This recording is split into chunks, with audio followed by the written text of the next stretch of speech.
Hi everybody, this is my Oma. Her name is Trudi Sutton, and I am glad to have her on this interview today. So, Oma, would you like to introduce yourself? My name is Trudi Sutton, and I'm Brandy's Oma, which is German for grandma.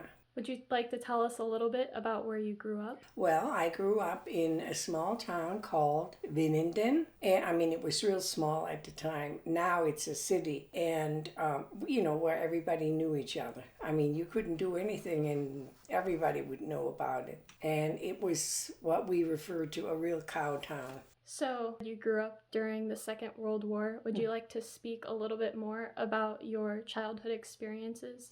Well, we would, when the alarm would go off, the air raid, we would have to run down to the bomb shelter. But many times I would sneak back up. I wanted to see what was going on. And then you would see the German fighters go after the American planes that were coming to bomb us. So it was just like watching a football game, like, come and get him, go get him, go get him. It was sad. It's sad. The Americans came to town. Everything went south really fast.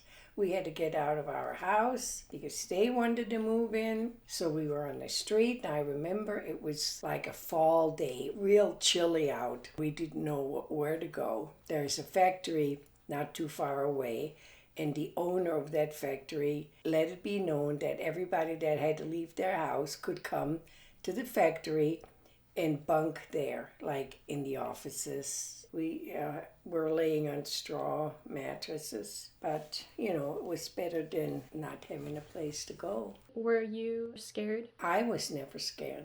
Why not? I just wasn't. I thought everybody lived like this. A child's world is very, very small. So when you grow up with all this bombing and all that, you think this is the way it's supposed to be, and that everybody lived like this.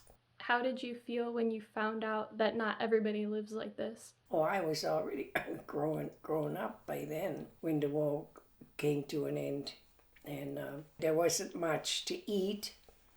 So the Americans gave us a lot of stuff too that helped us, And whatever my mother needed, I would just sneak up to our place and take whatever I could find. And I never considered that stealing. As a matter of fact, I talked to a priest about that. Whatever they had in that room that used to be our living room, that's where they stored all their stuff. And I would just take it. It was survival. Do you think they knowingly let you take it? I'm sure they knew that I was taking stuff.